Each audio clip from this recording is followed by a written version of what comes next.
কোথায় এসছে? 8 জন, 7 জন? আর কোথায় সব?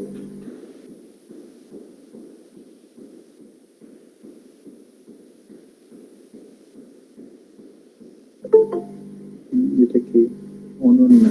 এক মিনিট।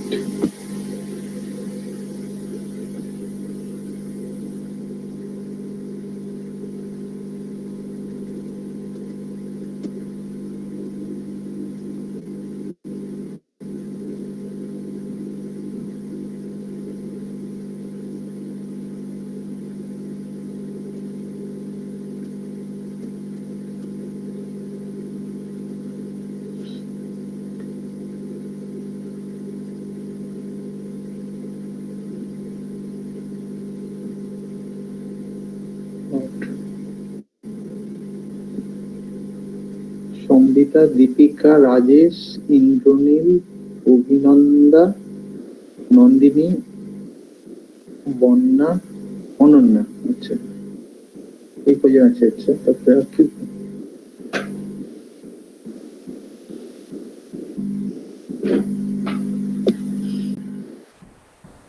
বেশ, আমি শুরু করি, বুঝেছো? কেন প্রত্যেকদিন কি গোলমাল হয়ে যাচ্ছে আমার। হ্যালো, শুনতে পাচ্ছ তোমরা আমার কথা? হ্যাঁ স্যার। আচ্ছা আচ্ছা, ওকে, ঠিক আছে। তাহলে আমি কোত্থেকে শুরু করবো? আমি আগের দিনে তো ঘেটে গেছে পুরো যে পেপারটা। আচ্ছা, just let me do this from here. Okay, আবার সেখান থেকেই শুরু করা যাক। আচ্ছা, এটা থেকে করি তাহলে। Presentation, present now, enter screen.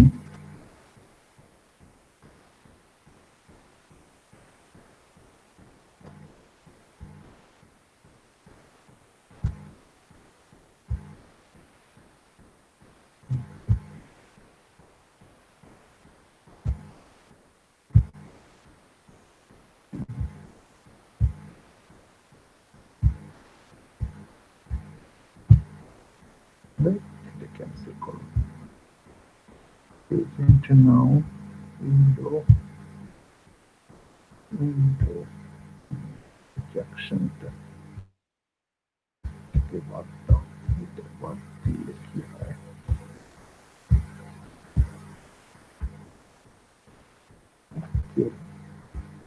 কেটে যাচ্ছে কেন বারবার?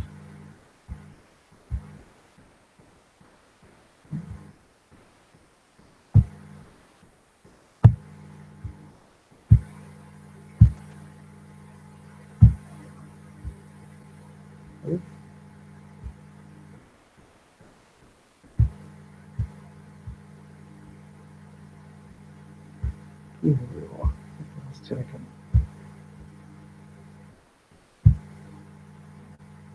শেয়ার করো, কি হচ্ছে?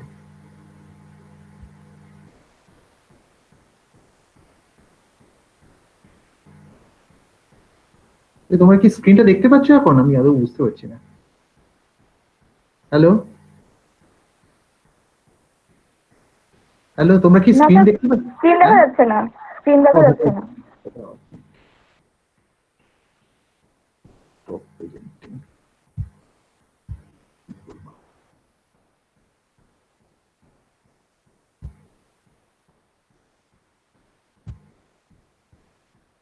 Present now,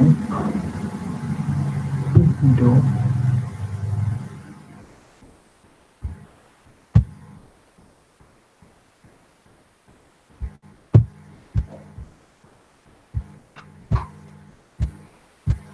yes. এবারে কি দেখতে পাচ্ছ? হ্যাঁ স্যার। আচ্ছা আচ্ছা, হ্যাঁ স্যার। বেশ ঠিক আছে। আচ্ছা, আমি তোমাদের গতদিনে যা পড়িয়েছিলাম, মানে গতদিন মানে ক্লাসটা তো নিতেই পারলাম না, তার আগের দিনে যা পড়িয়েছি সেটা হচ্ছে যে কোহেরেন্ট স্টেট সম্বন্ধে আমি কিছু কথাবার্তা বলছিলাম। এবং তোমাদের বলেছিলাম coherent state is basically the eigen state of the annihilation operator with complex eigen value alpha, কেমন, এবং তার আলফা মড স্কোয়ার, এই জিনিসটাকে আমরা বলেছিলাম কোয়াজি ফোটন নাম্বার, কেমন, এইরকম একটা কথাবার্তা বলেছিলাম। বিকজ আলফা মড স্কোয়ার মানে কি বলতো, যে এ ড্যাগার এ তার আইগেন ভ্যালু, তাই না, a dagger a operating on alpha gives you the alpha mod square, basically এরকম একটা ব্যাপার। তো যাই হোক, আমি এইগুলো বলে তারপরে বলেছিলাম যে coherent state basically is a mathematical state. কারণটা হচ্ছে যে কোহেরেন্ট স্টেট ডিফাইন করা আছে এইভাবে, যে coherent state is the eigen state of the annihilation operator a, কেমন। আর এ যেহেতু নন হার্মিশিয়ান, সুতরাং তাদের যে আইগেন ভ্যালু হবে সেই আইগেন ভ্যালুটা হচ্ছে আলফা। অর্থাৎ এটা একটা তোমার কিরকম বলতো, যেটা আইগেন ভ্যালু ইকুয়েশন হিসেবে এক্সপ্রেস করা হয়েছে, তাই তো। এবং এটা একটা ম্যাথমেটিক্যাল ডেফিনিশন বেসিক্যালি, আর কিছু নয়। কেউ যে কেউ এটা খেয়াল খুশি মতো এরকম ডিফাইন করতেই পারে, কোনো অসুবিধা নেই। কিন্তু সেটা যদি ইউজফুল না হয় তাহলে ডিফাইন করে কিছু লাভ হয় না। সেটা প্রথমে ইউজফুল হবে কি না হবে সেটা পরে দেখা গেল। কিরকম দেখো, যে কোহেরেন্ট স্টেটের তারপরে আমরা কি করলাম, কোহেরেন্ট স্টেটের যে প্রপার্টি গুলো আমরা স্টাডি করলাম, কোহেরেন্ট স্টেটের প্রপার্টি, এবং দেখা গেল যে কোহেরেন্ট স্টেটে যদি ফোটন নাম্বার গুলো ডিস্ট্রিবিউশন আমরা দেখি, সেই ফোটন নাম্বার ডিস্ট্রিবিউশন গুলো কিন্তু আমাদের আগেকার যে কনসেপ্ট, মানে রেডিয়েশন ফিল্ডের, অর্থাৎ কিনা যেটাকে তোমরা বলো থার্মাল রেডিয়েশন ফিল্ড, কেমন, থার্মাল কেন বলছি বলতো, যে এটা ব্লাড বডি রেডিয়েশনের কনসেপ্ট থেকে বলছি, যে এইরকম যে রেডিয়েশন ফিল্ড থাকে, সেই রেডিয়েশন ফিল্ডের যে ফোটনের ডিস্ট্রিবিউশন, সেই ডিস্ট্রিবিউশনটা তোমরা অলরেডি দেখেছো, n average to the power n by 1 plus n average to the power n plus 1, কেমন। এবং এই ক্ষেত্রে তোমাদের বলেছিলাম যে বেশিরভাগ ফোটন কিন্তু গ্রাউন্ড স্টেটে থাকার প্রবাবিলিটি বেশি, অর্থাৎ বেশিরভাগ ফোটন গ্রাউন্ড স্টেটের দিকেই থাকে। কিন্তু খুব আশ্চর্যজনক ব্যাপার হচ্ছে যে যখন লেজার আবিষ্কার হলো, তখন আবিষ্কার করার পরে দেখা গেল যে তাদের ফোটন নাম্বার ডিস্ট্রিবিউশন কিন্তু একেবারে ডিফারেন্ট। কিরকম, যে ডিফারেন্ট হচ্ছে এই জন্য, আচ্ছা কি বলবে নাকি, না কে জয়েন করতে চায় কি, আচ্ছা জয়েন করতে গিয়ে পারমিশন লাগে নাকি, না কিন্তু কোথায় বলো তো, পারমিশন তো পেয়ে যাচ্ছে তো, ঠিক আছে। আচ্ছা এনিওয়ে, তাহলে দেখো যে সেক্ষেত্রে দেখা গেল যে ফোটন নাম্বার ডিস্ট্রিবিউশনটা একদম সম্পূর্ণ ডিফারেন্ট। এবং তখন, এবং সেটা খুব আশ্চর্যজনকভাবে দেখা গেল যে কোহেরেন্ট স্টেটে যে ডেফিনিশন দেওয়া হয়েছে তার থেকে যে ফোটন নাম্বার ডিস্ট্রিবিউশন হয়, সেই ফোটন নাম্বার ডিস্ট্রিবিউশন কিন্তু লেজারের ফোটন নাম্বার ডিস্ট্রিবিউশনের সাথে একেবারে মিলে যায়। যার ফলে কোহেরেন্ট স্টেটের যে ডেফিনিশন, ম্যাথমেটিক্যাল ডেফিনিশন দেওয়া হয়েছিল, সেটা একটা ফিজিক্যাল একটা কিন্তু সিগনিফিকেন্স পাওয়া গেল in terms of the laser discovery, কেমন। যার ফলে কোহেরেন্ট স্টেটটা পরবর্তীকালে এতটা ইউজফুল হয়ে গেল। এবং এই কনটেক্সটে তোমাদের আমি অলরেডি পড়িয়েছি যে কোহেরেন্ট স্টেটে কিছু কিছু একরকম প্রপার্টিজ গুলো, কিরকম একটা প্রপার্টিজ গুলো, কেমন না, তারা কিন্তু কোহেরেন্ট স্টেট কিন্তু কখনোই অর্থোগোনাল নয় বেসিক্যালি, কেমন, তারা নিয়ারলি অর্থোগোনাল। এবং সেটা তোমরা দেখেছিলে যে আলফা বিটা তার যে ডট প্রোডাক্ট, তার মড স্কোয়ার যদি নাও, সেটা e to the power minus alpha minus beta mod square হয়ে গেছিল, তাই তো। অর্থাৎ আলফা মাইনাস বিটা এটা যদি খুব বেশি হয় পার্থক্যটা, তাহলে কেবলমাত্র তারা অর্থোগোনাল হবে। In other words they are nearly orthogonal, it is not orthogonal, কেমন, কেমন। সুতরাং এটা অর্থোগোনাল নয়, কিন্তু তারা নিয়ারলি অর্থোগোনাল। আরো একটা ইন্টারেস্টিং প্রপার্টি কি ছিল বলতো, আর একটা ইন্টারেস্টিং প্রপার্টি ছিল যে কোহেরেন্ট স্টেট গুলো কিন্তু কিরকম, না তারা কিন্তু complete set of eigen state তৈরি করে না। কিরকম, না কমপ্লিট সেট না করে ওরা কি করেছিল, আলফা বিটা এদের যে আউটার প্রোডাক্ট, এটাকে তোমরা কি বলো, ডট প্রোডাক্ট তো বলা যায় না, আলফা বিটা যে আউটার প্রোডাক্ট, কেমন, তোমরা আউটার প্রোডাক্ট নিশ্চয়ই বোঝো। আলফা বিটা, অর্থাৎ আমি জাস্ট যদি নোটেশনে দেখাই, আমার তো দেখিয়েছি আগের দিনে, এক মিনিট আমি জাস্ট এগিয়ে যাই একটু, এক মিনিট, জাস্ট মিনিট, কোথায় আছে দেখি, কোহেরেন্ট স্টেট পড়াচ্ছিলাম তো সেখানেই থাকবে, ওকে। আমি যেটা বলছিলাম, এই যে ফোটন নাম্বার ডিস্ট্রিবিউশন, কেমন, ফোটন নাম্বার ডিস্ট্রিবিউশনটা অদ্ভুত একটা photon number distribution. e to the power minus alpha square by 2 alpha mod square to the power n by factorial n।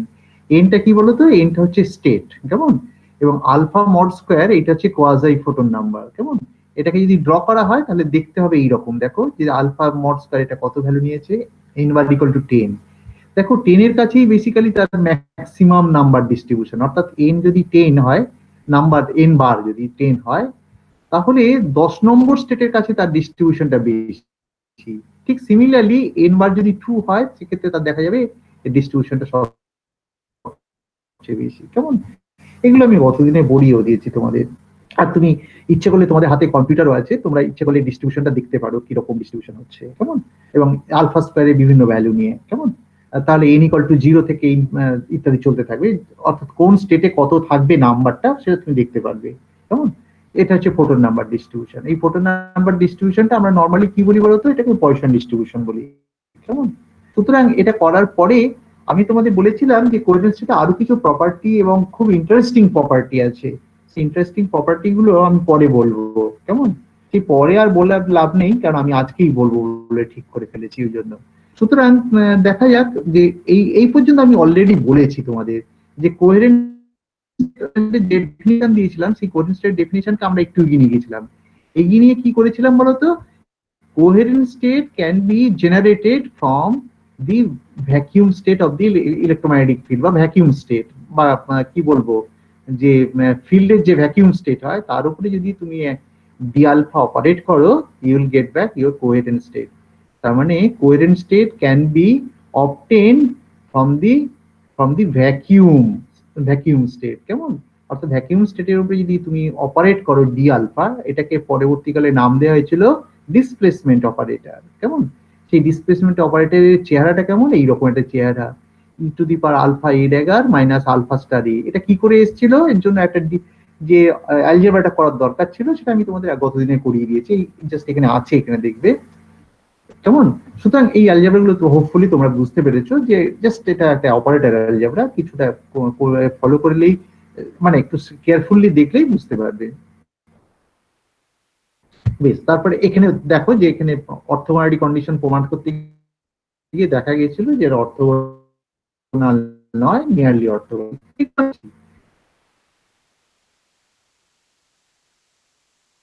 আচ্ছা, এইটা কমপ্লিটনেস রিলেশনের দিকে গিয়েছিলাম, কিন্তু ওভার, কারণ এটা alpha alpha d square alpha equal to pi হচ্ছিল, কেমন, মানে এম আর এন এর উপরে সাম করতে, তাই তো। করে এখানে তোমার কি হতো বলতো, M R M brother, M R M এর উপরে সাম করতে করে তোমার কি হতো, 1 হতো, সেটাকে তুমি বলো কমপ্লিটনেস রিলেশন। কিন্তু এখানে যেহেতু আলফাটা কন্টিনিউয়াস ভেরিয়েবল, আলফা কত হয়, আলফা ইকুয়াল টু তোমার alpha mod e to the power i theta.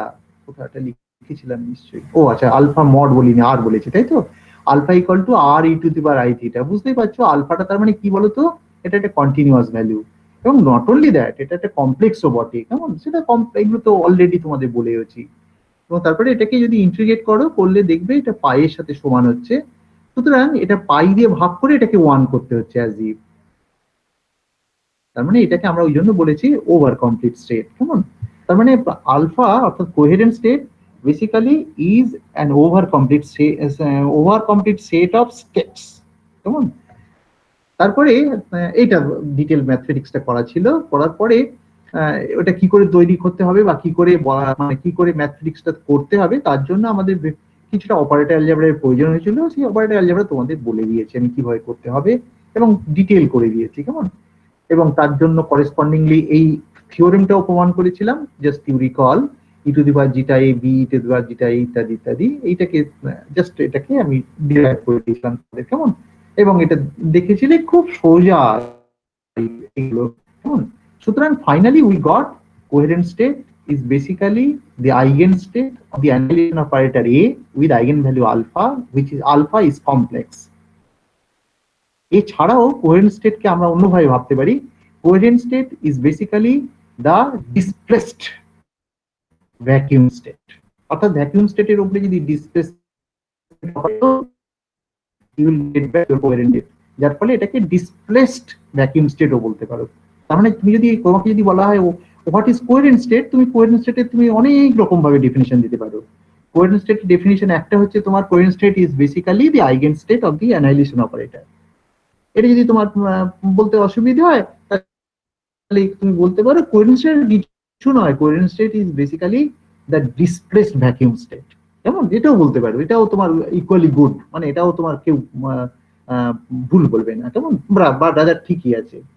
আরো একটা ভাবে কোহেরেন্ট স্টেটকে বলা যেতে পারে, এগুলো তো this is the way of mathematical definition, কিন্তু আরো একটা সিগনিফিকেন্স আছে কোহেরেন্ট স্টেটের, বুঝেছো? সেই সিগনিফিকেন্সটা আমি পরে আসছি। এই কনটেক্সটে তোমাদের বলেছিলাম যে কোহেরেন্ট স্টেট যদিও কমপ্লিট স্টেট অফ স্টেটস নয়, কিন্তু এই ওভার কমপ্লিট হওয়ার ফলে আমরা কিন্তু যে কোনো কোহেরেন্ট স্টেটকে অন্য একটা কোহেরেন্ট, অর্থাৎ এই বিটা, কোথাটা লিখেছিলাম,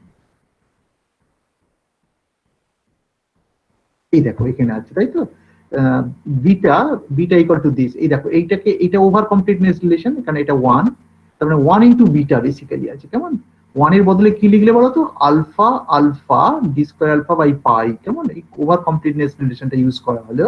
কিন্তু তোমরা জানো আলফা বিটার এই যে ডট প্রোডাক্ট, সেই ডট প্রোডাক্টটা কত হয়, e to the power minus half, এটা একটা আলফা স্কয়ার হবে, বুঝেছো? Alpha square minus half beta square plus alpha star beta, বুঝতে পেরেছো? তার মানে দেখো যে আমি লেফট হ্যান্ড সাইডে বিটা বলে একটা কোহেরেন্ট স্টেট আছে, কিন্তু রাইট হ্যান্ড সাইডে কোন কোহেরেন্ট স্টেট আছে, আলফা স্টেট আছে। অর্থাৎ beta can be represented in terms of another coherent state alpha. কেমন, এবং এটা কোত্থেকে করলে না, যেটা হলো না ওভার কমপ্লিটনেস রিলেশনটাকে ইউজ করে তুমি করতে পারবে। তার মানে দেখো যে আমি একটা স্টেট থেকে আরেকটা স্টেটে চলে যেতে পারি। কেমন, যেমন তোমরা নাম্বার স্টেট থেকে একটা রিপ্রেজেন্টেশন থেকে আরেকটা রিপ্রেজেন্টেশনে যাও, বেসিক্যালি এটা রিপ্রেজেন্টেশন, তেমনি এখানেও তাই। তোমার একটা টাইপের কোহেরেন্ট স্টেটের রিপ্রেজেন্টেশন থেকে আর এক টাইপের কোহেরেন্ট স্টেটের রিপ্রেজেন্টেশনে চলে যেতে পারো with the help of over completeness relation. কেমন, এটা একটা খুব হেল্পফুল ম্যাথমেটিক্যাল টুল। কেমন, এটা খুবই হেল্পফুল ম্যাথমেটিক্স। কেমন, আচ্ছা, এইটা করার পরে হয়তো তুমি বলবে এই তো একটা ম্যাথমেটিক্যাল স্টেপস গুলো আমি শুধুই করে যাচ্ছি, আমাদের কি ফিজিক্যালি কি হবে, কেমন ফিজিক্যালি কি করে আমি করতে পারবো বা কিভাবে এই জিনিসগুলো কাজে লাগাবো। কেমন, আমি তো দুভাবে ডেফিনিশন দিয়েছি কোহেরেন্ট স্টেটের, আরো একটা ডেফিনিশন যেটা খুব ইম্পর্টেন্ট, এইটা আমি এবারে আসছি। কেমন, সেইটা দেখো যে কি করে করব। দেখো কোহেরেন্ট স্টেট আমি বেসিক্যালি, কোহেরেন্ট স্টেট করার আগে আমি একটা কথা তোমাদের সাথে পরিষ্কার করে নিই। আচ্ছা দেখো, আমি যখন ফিল্ড কোয়ান্টাইজেশন করেছিলাম, কেমন ফিল্ড কোয়ান্টাইজেশন করার সময় আমি একটু রিকল, আচ্ছা তোমাদের কি মনে পড়ে ফিল্ড কোয়ান্টাইজেশনে আমি যখন ওই যে প্যারামিটার গুলো লিখেছিলাম, q equal to cross h by twice omega e plus a dagger, তোমাদের যদি মনে না থাকে আমি একটু দেখিয়ে দিচ্ছি বরঞ্চ, সেটা বোধহয় বেটার। আচ্ছা দাঁড়াও 1 মিনিট, জাস্ট মিনিট, আছে এটা, ওকে, কোথায় আছে section, field quantization, quantization কোথায় বাবা,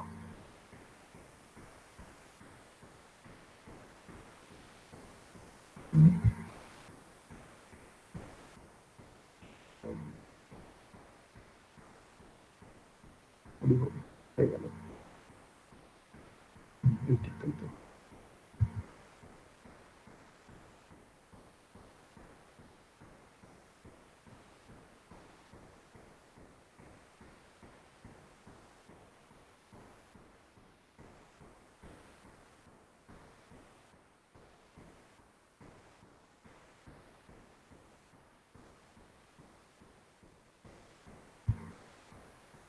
তোমরা কি স্লাইডটা দেখতে পাচ্ছ, যে এই যে স্লাইডটা, আমি জানি না তুমি কোন স্লাইডটা দেখছো এখন, এই যে the quantization of the electromagnetic radiation, এই স্লাইডটা দেখতে পাচ্ছ কি তোমরা, 12 নম্বর স্লাইড?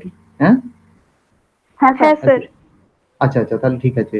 দেখো এইটা মনে পড়ে তো, আমি যখন ফিল্ড কোয়ান্টাইজেশন পড়াচ্ছিলাম, দেখবে যে আমি এল হচ্ছে মোড, তাই না, এল ড্যাগার ইজ ইকুয়াল টু এইরকম ছিল, এল ইকুয়াল টু এত ছিল, তাই না? এবং তার মানে এই কিউএলটাকে আমি বার করতে পারবো, কিউএলটাকে আমি পরে বোধহয় বের করেওছিলাম নাকি, হ্যাঁ এই দেখো পিএল, আচ্ছা যদি একটা মোড থাকে তাহলে কি করবে বলতো, একটা মোড যদি থাকে তাহলে মোমেন্টামটা তাহলে কি, এটা মোমেন্টাম পরবর্তীকালে মোমেন্টাম বলেছিলাম তাই না, প্রথমে যদিও এটা কোএফিসিয়েন্ট ছিল, কিউটা কোএফিসিয়েন্ট ছিল, পরবর্তীকালে দেখলাম এরা ক্যানোনিক্যালি কনজুগেট ভেরিয়েবল এবং তারা মোমেন্টাম এবং পজিশনের সাথে তুলনীয়, কেমন, এবং এইভাবে আমরা কোয়ান্টাইজেশনটা করেও ছিলাম। আচ্ছা বেশ, পিটা তাহলে কি বলতো, i into cross h omega by two a dagger minus a, আর কিউটা কত, cross h by two omega a dagger plus a, ঠিক আছে, অর্থাৎ এটা মোমেন্টামটা i into cross h omega two a dagger minus a, আর কিউটা কত, cross h by two omega a dagger plus a for a single mode. একটা mode যদি থাকে, কেমন, যদি অনেকগুলো মোড থাকে তখন তুমি বুঝতে পারছো এল একটা সাবস্ক্রিপ্ট ইউজ করতে হবে। আমি যদি সিঙ্গল মোডের কথা ভাবি তাহলে তার corresponding momentum can be represented in this way, আর এটা হচ্ছে এইটা। আচ্ছা তোমরা যখন তো হারমোনিক অসিলেটর পড়েছো, হারমোনিক অসিলেটরের সাথে এটার কি পার্থক্য বলো তো, এখানে পার্থক্যটা একটাই, হারমোনিক অসিলেটরে তোমার কি ছিল, একটা এম ছিল একটা, তাই না, অর্থাৎ এমটা যদি 1 ধরে নাও তাহলে দেখবে তোমার হারমোনিক অসিলেটরের যে মোমেন্টাম বলেছিলে আর হারমোনিক অসিলেটরের যে পজিশন বলেছিলে সেইগুলো একদম আইডেন্টিক্যাল, এবং পরবর্তীকালে তাই হয়েছে, হারমোনিক অসিলেটরের এনার্জি পেয়েছি, তাই তো। সুতরাং আমি পি এর ডেফিনিশনটা নিচ্ছি, অর্থাৎ পি এবং কিউ, কেমন, এই ডেফিনিশনটা আমি আরেকবার ইউজ করছি এখন, কেমন, i into cross h omega by two. সুতরাং আমি হোপফুলি তোমরা বুঝতেই পারছো যে আমি এই যখন এই ডেফিনিশনটা নিচ্ছি, দেখো, আচ্ছা তোমরা কি আবার ফেরত আসতে পেরেছো যে আমি এই যে নতুন স্লাইডটা কি ঠিক দেখতে পাচ্ছো, উপরে এ ড্যাগার এগুলো? হ্যাঁ স্যার। আচ্ছা আচ্ছা, তাহলে আমার ট্রান্সফারটা ঠিক ঠিক হচ্ছে, বেশ।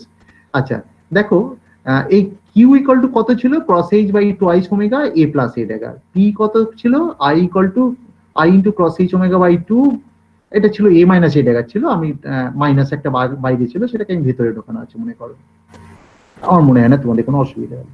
সুতরাং কিউ আর পি যেহেতু জানা আছে, তাহলে এ আর এ ড্যাগার তুমি বুঝতেই পারছো এইভাবে বার করা যায়। আমার এ আর এ ড্যাগার নিয়ে আমার চিন্তা নেই, এটাকে কি বলো তোমরা, অ্যানাইলেশন অপারেটর বলো, আর এ ড্যাগারটাকে বলো ক্রিয়েশন অপারেটর, আর কিউটাকে তোমরা কি বলো, ক্রিয়েশন অপারেটর, এটাকে বলো মোমেন্টাম অপারেটর। যদিও এদের সাথে ফিল্ড রিলেটেড আছে, কোনোটাকে ইলেকট্রিক ফিল্ড বলবে, কোনোটাকে মোমেন্টাম এই ম্যাগনেটিক ফিল্ড বলবে, তাই না। এটাকে বোধহয় ইলেকট্রিক ফিল্ড বলা হয়েছিল, তাই না, এটা প্রপোর্শনাল টু ইলেকট্রিক ফিল্ড, এটা প্রপোর্শনাল টু ম্যাগনেটিক ফিল্ড। সেটা কথা আমি আপাতত এটা মোমেন্টাম, এটাকে পজিশন হিসেবে ভাবছি, ঠিক আছে। আচ্ছা যখন এই অপারেটর গুলো পেয়ে গেছি, কেমন, এই অপারেটর গুলো এক কাজ করা যাক, এগুলো তোমরা তোমাদের হারমোনিক অসিলেটর পড়বার সময় তোমরা করেছিলে কি বলতো, যে এই অপারেটর গুলো পাওয়ার পরে তোমরা করেছিলে যে এদের ফ্লাকচুয়েশনটা করেছিলে, অর্থাৎ সেকেন্ড অর্ডার ভেরিয়েন্স করেছিলে, কেমন, সেকেন্ড অর্ডার ভেরিয়েন্স বা ফ্লাকচুয়েশন, যেটাকে তোমরা আনসার্টেনিটি প্রোডাক্ট বার করার জন্য করে থাকো, সেটা কি না ডেল্টা কিউ এর স্কয়ার, কেমন, সেটা ডেফিনিশন কি সেটা তো তোমরা জানো, সরি। আচ্ছা আমি এক মিনিট ফুল স্ক্রিন। আচ্ছা তাহলে দেখো যে আমি যদি এবারে মনে করো, আমি যদি তোমরা ফ্লাকচুয়েশন বলো বা ভেরিয়েন্স বলো, তাই তো, সেকেন্ড অর্ডার ভেরিয়েন্সও বলতে পারো, সেই ভেরিয়েন্সটা করার জন্য তুমি কিউ স্কয়ার বের করো নরমালি, তাই তো, কিউ মানে কত, কিউটা হচ্ছে এইটা, তাই তো, তাহলে কিউ স্কয়ার কত হচ্ছে cos h by twice omega a square plus a dagger square plus a dagger plus a dagger a, তাই তো, আর a ড্যাগার এর বদলে তোমরা কি লেখো, a ড্যাগার a প্লাস 1, কারণ a ড্যাগারের সাথে কমিউটেশনটা তুমি ঠিক লেখো ইকুয়াল টু 1 লেখো। আমার মনে হয় তোমরা এগুলো অলরেডি তোমরা যেহেতু অভ্যস্ত, তাহলে আমার এই লিখতে অসুবিধে নেই। Q square equal to cross h by twice omega a square plus a dagger square plus 2a dagger a plus 1। ঠিক সিমিলারলি এইটার ক্ষেত্রে কি লিখবো, পি স্কয়ার ইকুয়াল টু, মাইনাসটা বাইরে রইলো, আই এর জন্য মাইনাস হবে, minus cos h omega by 2 a dagger square plus a square minus 2a dagger a minus 1, কেমন। সুতরাং জাস্ট ওই জিনিসটাই লিখেছি, দেখো কিউ স্কয়ার ইকুয়াল টু কত হলো, কিউ স্কয়ার হচ্ছে cos h by twice omega, ইত্যাদি হয়েছে, পি স্কয়ার হচ্ছে এইটা। এইবারে তুমি যদি কিউ স্কয়ারের অ্যাভারেজ করছো, এটাকে কিউ স্কয়ারের অ্যাভারেজ বলো তো, উইথ রেসপেক্ট টু কি, এটা নাম্বার স্টেটের রেসপেক্টে তুমি অ্যাভারেজ করছো, কেমন। আমাদের ফিল্ড স্টেট গুলো কি নাম্বার স্টেট, তো আমাদের যে থার্মাল ফিল্ড কথাটা বলেছিলাম ফিল্ড কোয়ান্টাইজেশনের সময়, সেগুলো কি স্টেট ছিল, নাম্বার স্টেট ছিল সিম্পলি। কেন নাম্বার স্টেট ছিল, কারণ হারমোনিক অসিলেটরের স্টেট তো ওগুলো, কেমন। সুতরাং আমি ওই নাম্বার স্টেটের রেসপেক্টে কিউ স্কোয়ারের অ্যাভারেজটা বের করছি। বের করলে কি হবে, cross h by twice omega. A square যখন অ্যাভারেজ বের করবে, এ স্কোয়ারের অ্যাভারেজ মানে কি বলতো, এ স্কোয়ার মানে কি এন কে দুবার নামাবে, নামিয়ে এন মাইনাস টু করবে, কেমন, করার পরে কি হবে, এই এন আর এন মাইনাস টু প্রজেকশন নিলে জিরো হয়ে যাবে। তার মানে এইটার জন্য কোনো ভ্যালু হবে না, এ ড্যাগার স্কোয়ারের জন্য কোনো ভ্যালু পাবে না, শুধু থাকবে এখানের জন্য টু এ ড্যাগারে। এ ড্যাগারে যখন এক্সপেকটেশন ভ্যালু নেবে তখন সেটাকে কি বলো তোমরা, অ্যাভারেজ নাম্বার বলো। এই অর্থাৎ এখানে এই নাম্বারটা লিখেছি এন, কেমন, আর ওয়ানটা ওয়ানের মতো বেরিয়ে গেল, আর এন এন এর তোমার ডট প্রোডাক্ট হয়ে ওয়ান হয়ে গেল। তাহলে ফাইনালি কিউ স্কোয়ারের average cross h by twice omega twice n plus one. এগুলো তোমরা করো, তোমার নর্মালি কোনো অসুবিধা নেই। আচ্ছা, পি স্কোয়ার অ্যাভারেজ কত হবে, এটা ভুল হয়ে গেছে, বুঝেছো, এটা ওমেগাটা উপরে হবে, বুঝেছো, এই যে পি স্কোয়ারের অ্যাভারেজ, এই ক্রস এইচ, এই আমি কপি পেস্ট করতে গিয়ে এই জিনিসটা ভুল করেছি, এই ওমেগাটা এখানে হবে, কেমন, cross h omega by two, আর এই মাইনাস সাইনটা কিল্ড হয়ে যাবে, কারণ এটা জিরো হয়ে যাবে, এটাও জিরো হয়ে যাবে, এই মাইনাস সাইন থাকার ফল কি হবে বলতো, এটাও প্লাস এটাও প্লাস হয়ে যাবে, অর্থাৎ টু এন প্লাস ওয়ান, কেমন। তাহলে কিউ স্কোয়ারের অ্যাভারেজ পি স্কোয়ারের অ্যাভারেজ বেরিয়ে গেল।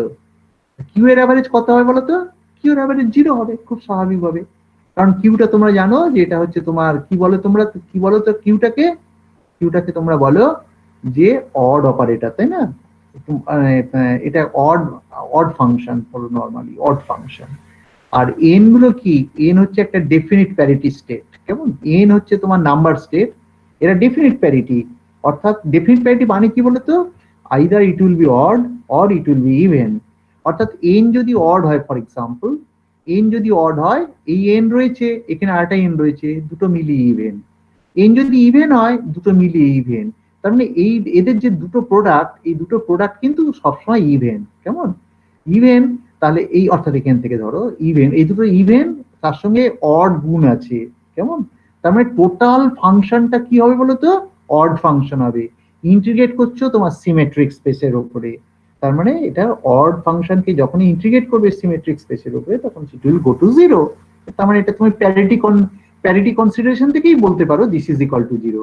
আর তোমার যদি প্যারিটি কনসিডারেশনের মধ্যে নাও যাও তাহলেও তুমি জিরো করতে পারবে, কি করে, কিউ এর বদলে তুমি বসিয়ে দেবে cross h by square root of cross h, যেটা আমি লিখেছিলাম, কিউ এর বদলে cross h by twice omega লিখলে এ প্লাস এ ড্যাগার, তার এক্সপেকটেশন ভ্যালু বের করলে এ প্লাস, এখানে তার মানে কি হলো, cross h by twice omega বেরিয়ে গেল এ প্লাস এ ড্যাগার, কেমন, এ যখন অপারেট করবে এন এর উপরে একটা নামাবে এন মাইনাস ওয়ান করবে, প্রজেকশন হয়ে জিরো হবে, ইত্যাদি ইত্যাদি, তোমরা এগুলো খুবই ভালো বুঝে গেল, কেমন।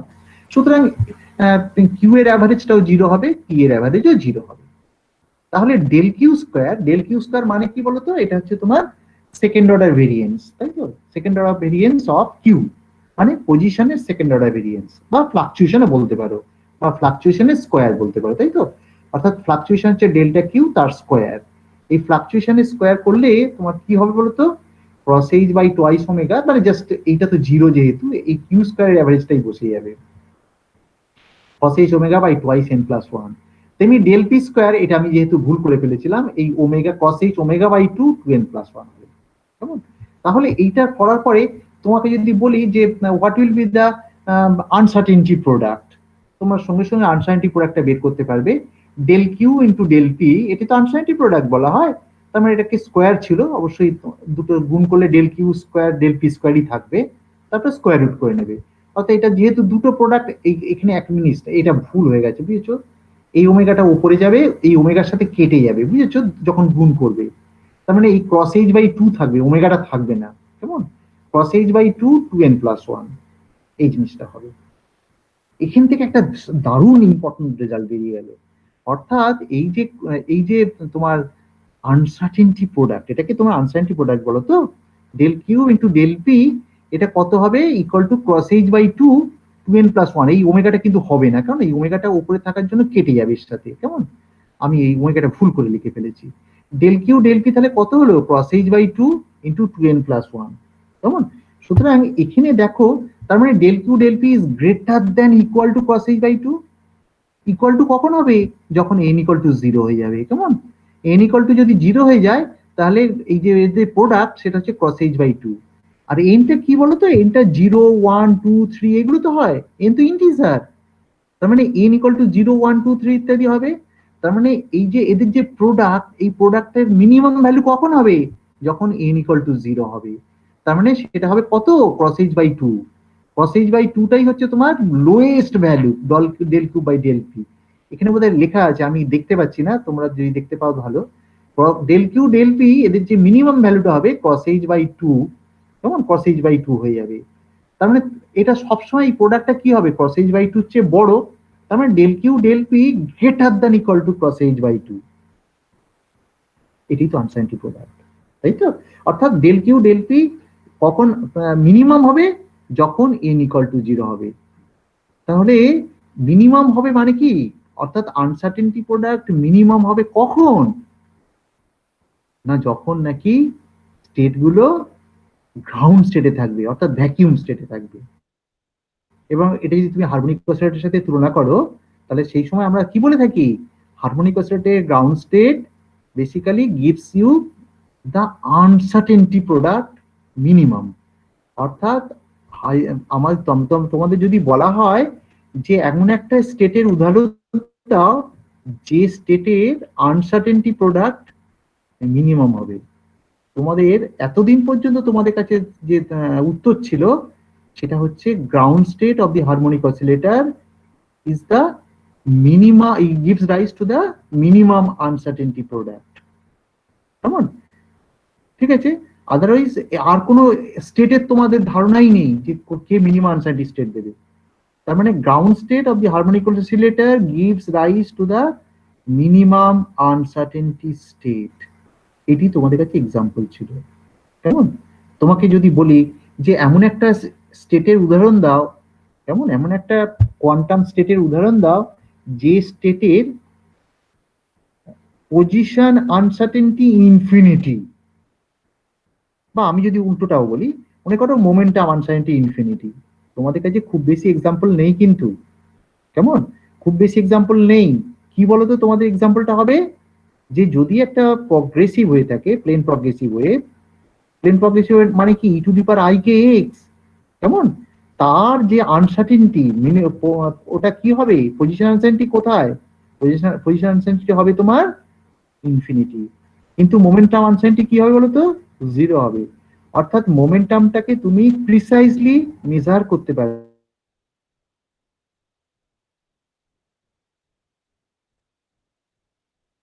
আর অর্থাৎ কিনা পার্টিকেলটার কিরকম হয় বলতো?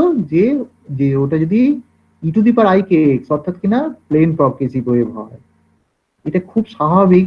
কারণটা কি বলতো? কারণটা হচ্ছে তুমি প্লেন প্রগ্রেসিভ ওয়েভ হলে কি হবে? সে তো ফ্রি পার্টিকেল হয়ে যাচ্ছে, তার পজিশন সর্বত্রই হতে পারে e to the power i k dot x. সর্বত্র হওয়া মানে কি? তার পজিশন আনসার্টেনিটি অনেক বেশি। পজিশন যখন আনসার্টেনিটি বেশি হলো, তাহলে যেহেতু তাদের প্রোডাক্টটাকে তোমার তোমার একটা ফাইনাইট, সুতরাং ডেল পিটাকে 0 করতে পারে। কেমন? অর্থাৎ আমরা এইভাবে বলি যে ওয়েভ ফাংশন মানে সোজা কথা, progressive wave in coordinate space gives rise to the delta P zero. Delta P zero মানে কি? মানে তোমার কোন রকম মোমেন্টাম ফ্লাকচুয়েশন থাকবে না। ঠিক উল্টোটা যদি আমি বলি যে plane progressive wave in momentum space, সেক্ষেত্রে ডেল এক্স ইকুয়াল টু 0 হবে। এগুলো কিন্তু একটা করে উদাহরণ স্টেটের, কেমন? এই স্টেট গুলোর একটা করেই উদাহরণ আছে যেখানে তোমার ডেল্টা এক্স 0 হবে, কোথায় ডেল্টা পি 0 হবে, আর কোথায় delta x delta P minimum হবে। এই তিনটে এক্সাম্পল আমাদের সবসময় মনে রাখতে হয়। ডেল্টা এক্স ডেল্টা পি কোথায় মিনিমাম হবে? না ground state of the harmonic oscillator. এই পর্যন্ত তোমাদের আপাতত কোয়ান্টাম মেকানিক্সে জেনে এসছো, ঠিক আছে? আপাতত তোমাদের কোনো ঝঞ্ঝাট নেই, কারণ এগুলো তোমরা জানো। আমি এবারে কোহেরেন্ট স্টেটের ব্যাপারটা কি দাঁড়িয়েছে এবার দেখতে চাই। আচ্ছা, কোহেরেন্ট স্টেটের ব্যাপারটা দাঁড়িয়েছে কি তাহলে বলো? যে আমি জানি কিউ স্কোয়ার পি স্কোয়ার এগুলো সব হয়ে গেছে, তাহলে এবারে দেখো কিউটা তাহলে কত হবে? কিউ এর average in terms of coherent state. কিউটা কত হলো? Cross h by twice omega alpha alpha a plus a dagger. এটার এক্সপেকটেশন ভ্যালু কষা হচ্ছে। কষলে কি হবে? এ অপারেটিং অন আলফা, মনে করো প্রথমটা a operating on alpha gives you alpha alpha, আর আলফা আলফা ডট প্রোডাক্ট নিলে কি হবে? আলফা আলফা ডট প্রোডাক্টে 1 হবে, কারণ এটা তো নর্মালাইজড। কেমন? আচ্ছা, এরপরে দেখো এ ড্যাগার। এ ড্যাগারের এক্সপেকটেশন যখন কষবে, এ ড্যাগার তো আর আলফার উপরে অপারেট করবে না, এ ড্যাগার অপারেট করবে কার উপরে? তোমার এই ব্রা ভেক্টরটার উপরে অপারেট করবে। অর্থাৎ এ ড্যাগার যখন আলফার উপরে অপারেট করবে, you will get alpha star হবে, কেমন? যার ফলে আমরা এখানে লিখেছি cos h by twice omega alpha plus alpha star, কেমন? খুব স্বাভাবিকভাবে, অর্থাৎ আমরা কিউ এর অ্যাভারেজ আগে যখন নাম্বার স্টেট করছিলাম তখন 0 হয়ে গেছিল, কিন্তু এখন যখন কোহেরেন্ট স্টেটের টার্মসে লিখছি তখন দেখতে পাচ্ছি এটা 0 নয়, এটা cos h by twice omega alpha plus alpha star. ঠিক সিমিলারলি পি এর ক্ষেত্রে i cos h omega by 2 alpha star minus alpha.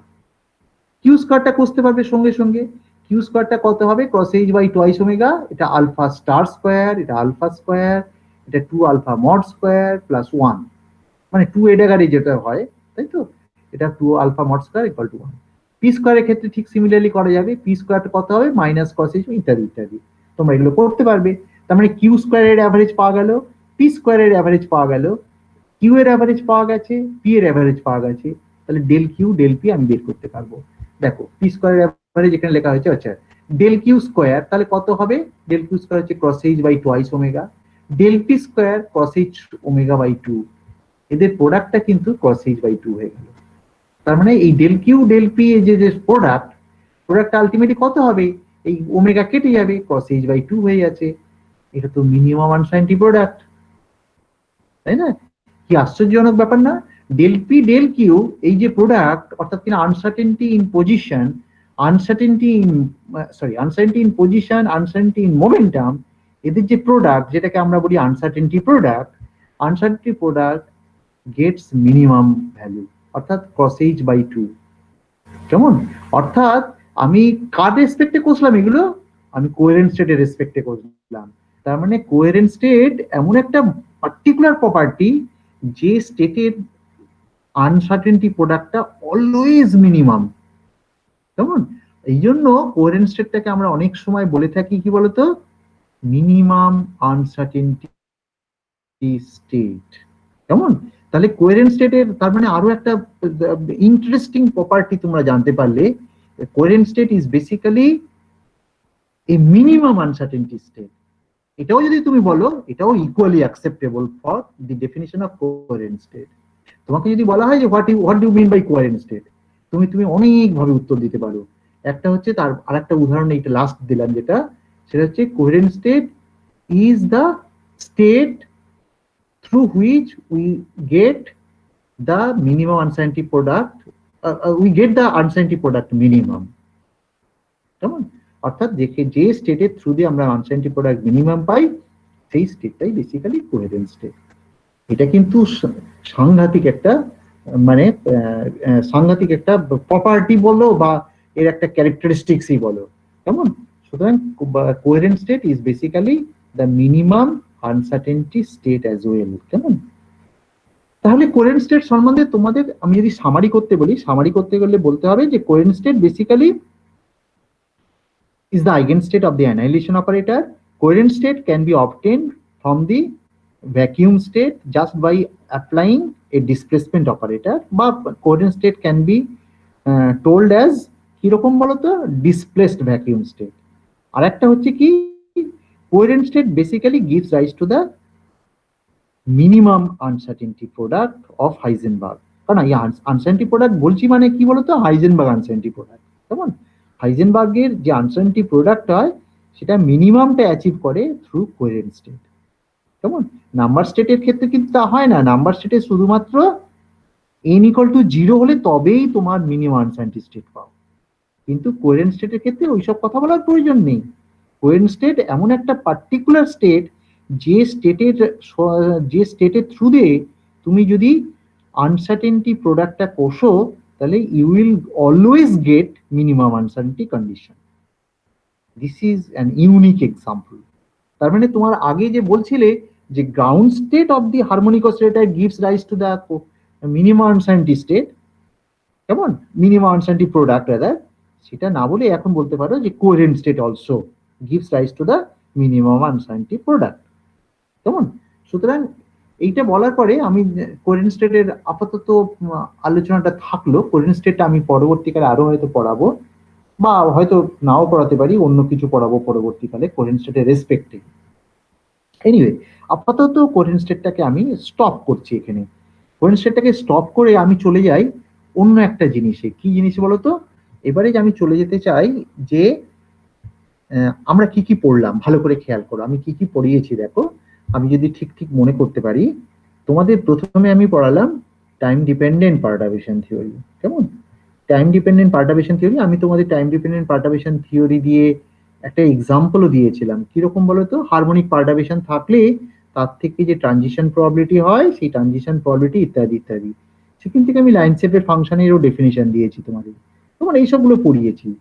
পড়বার পরে আমি তোমাদের ফিল্ড কোয়ান্টাইজেশনও করে দিয়েছি। অর্থাৎ ইলেকট্রোম্যাগনেটিক ফিল্ড যদি একটা ক্যাভিটির মধ্যে থাকে তাহলে তাকে কোয়ান্টাইজ করা যায়, এবং সেই কোয়ান্টাইজেশনটাও তোমরা করেছো। তারপরে আমরা কি করলাম? তারপরে অদ্ভুতভাবে একটা স্টেটের আমরা জিনিসপত্র দেখালাম, যেটা হচ্ছে কোহেরেন্ট স্টেট। কেমন? আপাতত কোহেরেন্ট স্টেট পর্যন্তই পড়া হয়েছে। কোহেরেন্ট স্টেটের পার্টিকুলার প্রপার্টি এবং তাদের যে পিকুলিয়ারিটি। কারণটা হচ্ছে পিকুলিয়ার এই জন্য বলছি যে কোহেরেন্ট স্টেটটা ম্যাথমেটিক্যাল ডেফিনিশন, কিন্তু তারা সুন্দরভাবে ফিট করে যায় photon number distribution of laser. যার ফলে কোহেরেন্ট স্টেটটা আর কোনো ফেলনা কিছু নয়, এটাকে খুবই ইউজফুল একটা স্টেট। কেমন? আচ্ছা, এরপরে আমি চলে আসছি কিরকম দেখো, যে আমরা এবারে চলে আসছি যে অ্যাটম ফিল্ড ইন্টারাকশনে চলে আসছি। কেমন? এইবারে আমাদের এই যে এখনো পর্যন্ত যা তোমরা শিখলে সেগুলো তোমার হচ্ছে প্রিলিমিনারি, অর্থাৎ এইগুলোর উপরে বেস করে তোমাকে পরবর্তীকালে এগোতে হবে। কেমন? অর্থাৎ এই কোহেরেন্ট স্টেট লাগবে, ফিল্ড কোয়ান্টাইজেশন লাগবে, পারটারবেশন থিওরি লাগবে, ইত্যাদি ইত্যাদি। কেমন? অর্থাৎ তোমার যে পুরো যে বেসিক পার্টটা সেটা আমি পড়িয়ে ফেললাম প্রায়। এইবারে আমি এর উপরে আমি শুধু ডেভেলপমেন্টটা করে যাবো এবারে। কেমন? ডেভেলপমেন্টটা করে যাব, করে যেতে গেলে এইবারে তুমি এবারে রিয়েল প্রবলেমে আসতে শুরু করবে। কেমন?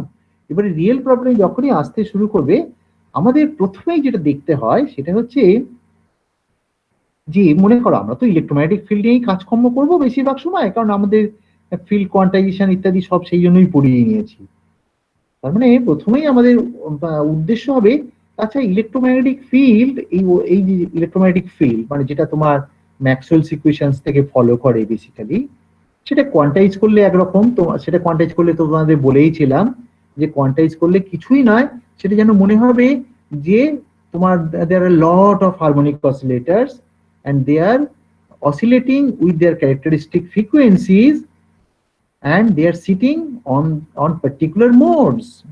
প্রত্যেকটা এক একটা মোডে বসে আছে এবং তারা তাদের করেসপন্ডিং ফ্রিকোয়েন্সি দিয়ে অসিলেট করছে। এরকম একটা মেন্টাল পিকচার তোমাদের কাছে হওয়া উচিত। এটা আদৌ ফিজিক্যালি আছে কিনা সেটা আলাদা কথা, কিন্তু ইট অ্যাপিয়ার্স লাইক দ্যাট। কেমন? এটা মনে হয় যেন এরকম একটা কিছু আছে। কেমন? আর একটা হচ্ছে classical definition of the field. Classical ডেফিনিশনে কি, সেটা তুমি ক্লাসিক্যাল ইলেকট্রোডাইনামিক্স এর ক্লাসেই জেনে গেছো, যে ম্যাক্সওয়েলস ইকুয়েশন যদি সলভ করা হয়, সলভ করলে উইদাউট সোর্স যদি থাকে, তাহলে তার করেসপন্ডিং যে সলিউশন, সেই সলিউশনটা হচ্ছে plane wave solution, electric field এবং ম্যাগনেটিক ফিল্ড, এবং they are propagate in a certain direction, এবং ইলেকট্রোম্যাগনেটিক ফিল্ড আর সার্টেন ডিরেকশনে প্রপাগেট করে, এবং ইলেকট্রিক ফিল্ড এবং ম্যাগনেটিক ফিল্ড এই ডিরেকশন অফ প্রপাগেশনের উপরে পারপেন্ডিকুলার প্লেনে থাকে। কেমন? এইগুলো অলরেডি তোমাদের জেনে ফেলেছো তোমরা। এরপরে প্রশ্ন হচ্ছে, এইগুলো জেনে আমি এরপরে কি করতে চলেছি? এরপরে যেটা করতে চলেছি সেটা হচ্ছে অ্যাটম ফিল্ড ইন্টারাকশনটা করবো। অ্যাটম ফিল্ড ইন্টারাকশন এটা ভারী অদ্ভুত জিনিস, কিন্তু এটা অত্যন্ত ইউজফুল জিনিস। কেমন? এটা তোমার অ্যাকচুয়ালি মানে বেসিক ফিজিক্সের স্টার্টিং পয়েন্ট বলতে পারো ইন সাম সেন্স। অর্থাৎ এটা তো আমাদের চিরকালেরই কোয়ারি, যে একটা ইলেকট্রোম্যাগনেটিক ফিল্ড মানে ইলেকট্রোম্যাগনেটিক মানে ফর এক্সাম্পল আলো। কেমন? আলো তো একটা ইলেকট্রোম্যাগনেটিক ফিল্ড। সেই ইলেকট্রোম্যাগনেটিক ফিল্ড একটা মিডিয়ামের মধ্যে দিয়ে যাচ্ছে, গেলে কি ঘটবে? কেমন? সেই ঘটনাটা তোমরা অলরেডি ক্লাসিক্যাল ফিজিক্সে তোমরা কিছুটা করে এসছো।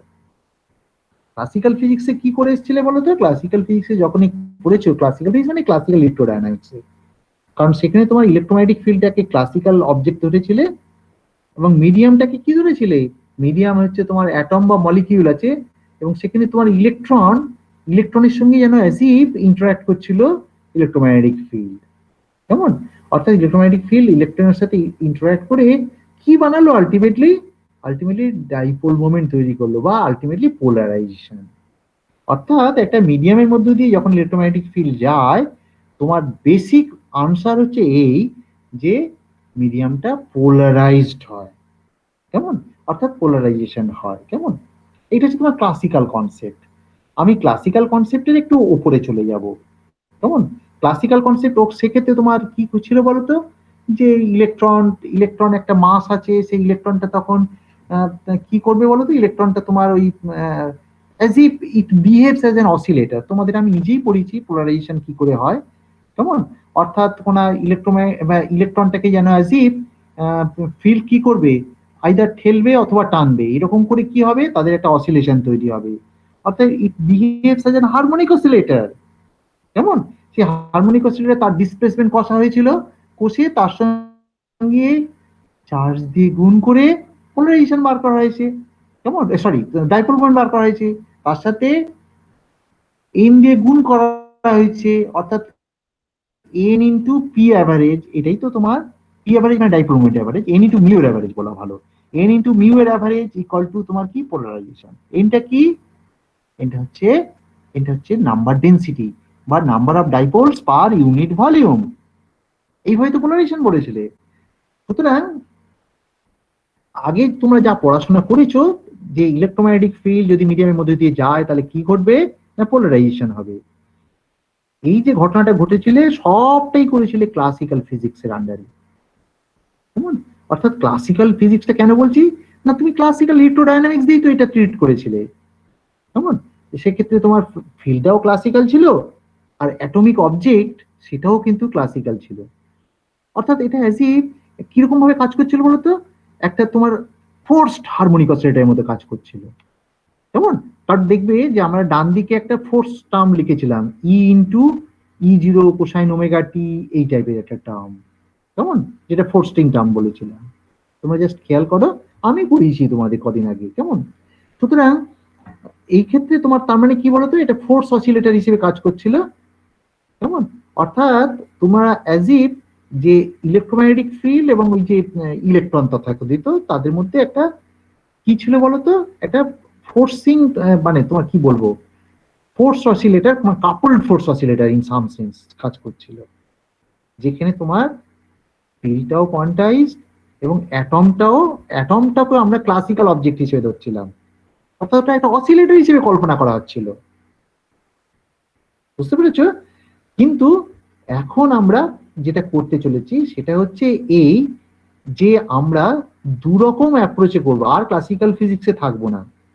কি করবো বলতো, আমরা ধরবো যে একবার কি করব, অ্যাটমটাকে তোমরা ধরবো যে সেটা হচ্ছে কোয়ান্টাম মেকানিক্যাল অবজেক্ট, আর ফিল্ডটাকে ধরবো ক্লাসিক্যাল।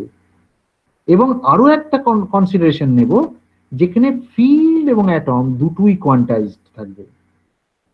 আমার কথাটা বুঝতে পারলে, আমার তিনটি ঘটনা ঘটতে পারে অ্যাটম আর ফিল্ডের মধ্যে।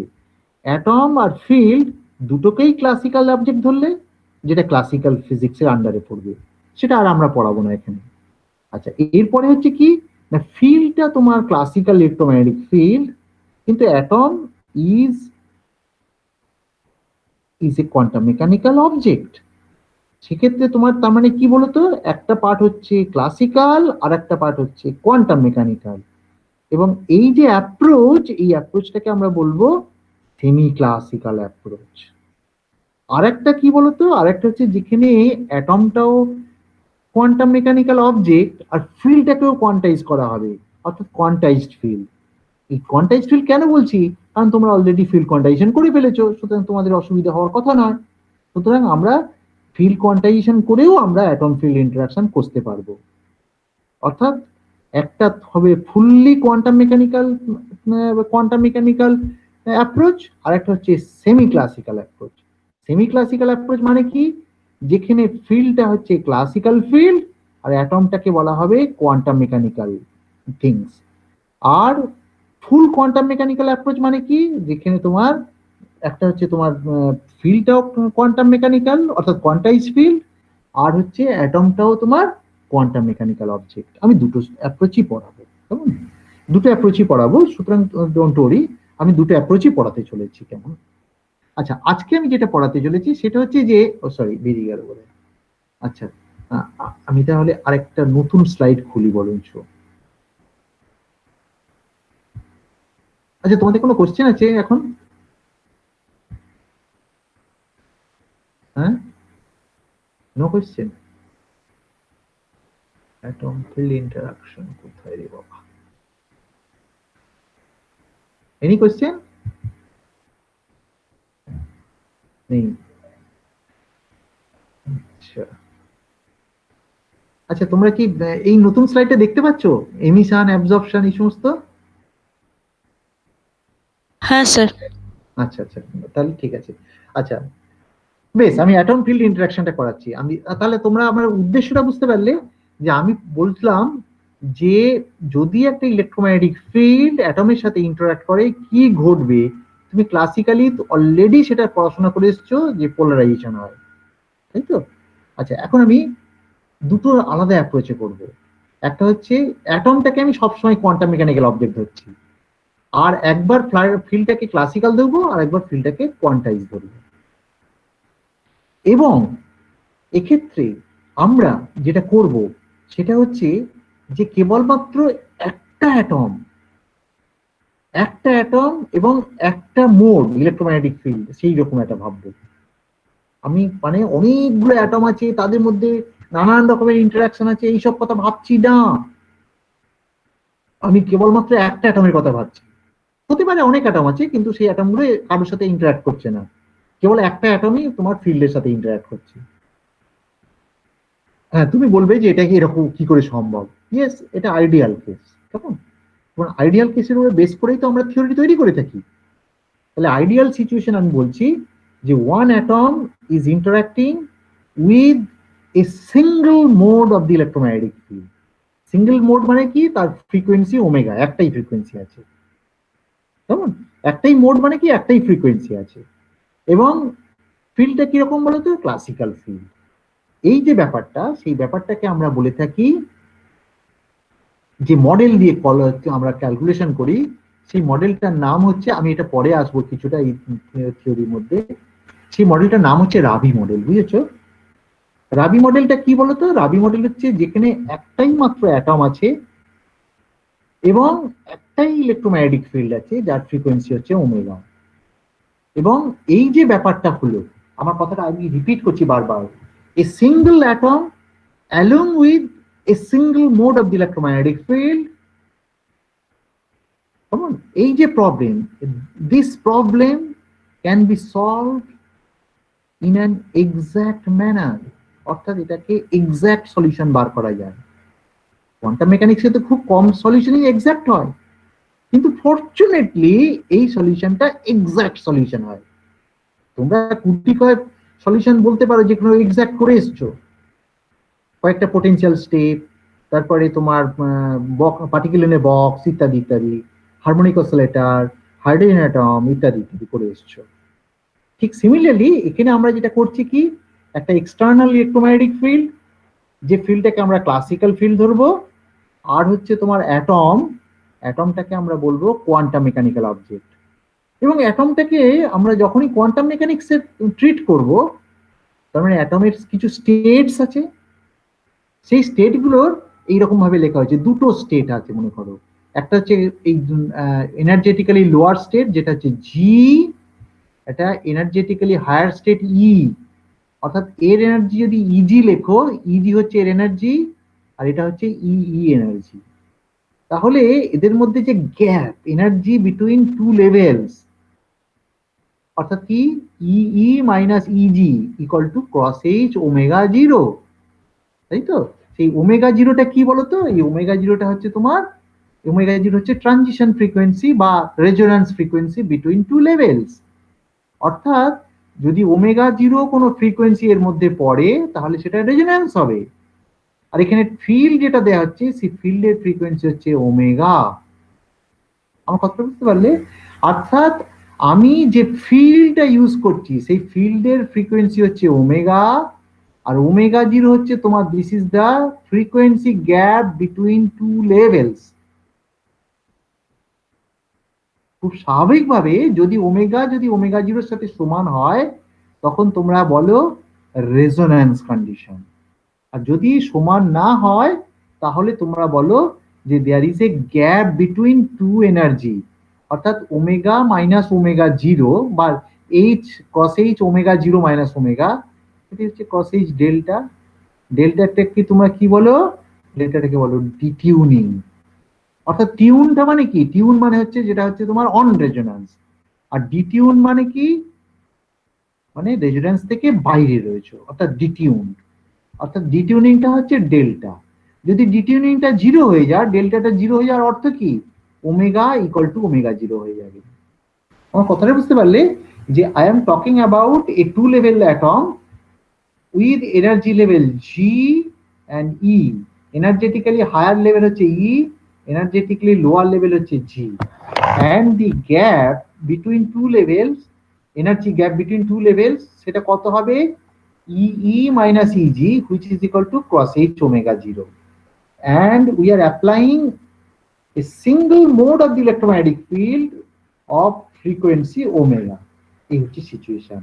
তোমাকে বলা হয়েছে এই যে প্রবলেম, অর্থাৎ একটা ইলেকট্রোম্যাগনেটিক ফিল্ড অ্যাপ্লাই করা হয়েছে ওমেগা ফ্রিকোয়েন্সির, এবং একটা টু লেভেল সিস্টেম আছে, টু লেভেল অ্যাটম আছে, একটাই টু লেভেল অ্যাটম আছে। তাহলে সিস্টেমটা কিভাবে বা কেমন ভাবে বিহেভ করবে, অর্থাৎ তোমাকে সলিউশনটা বের করতে হবে প্রবলেমটা, কেমন?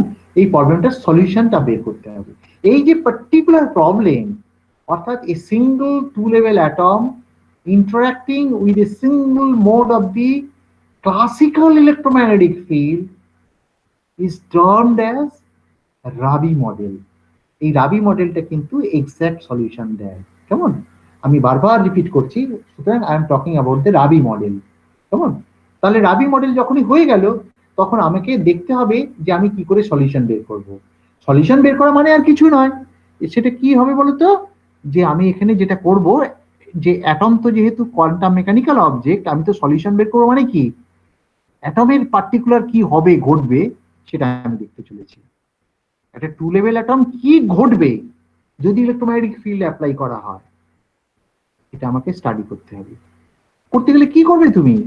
করতে গেলে তোমাকে যেটা করতে হবে যে আমাকে শ্রোডিঙ্গার ইকুয়েশন সলভ করতে হবে টু লেভেল সিস্টেমের জন্য, কেমন?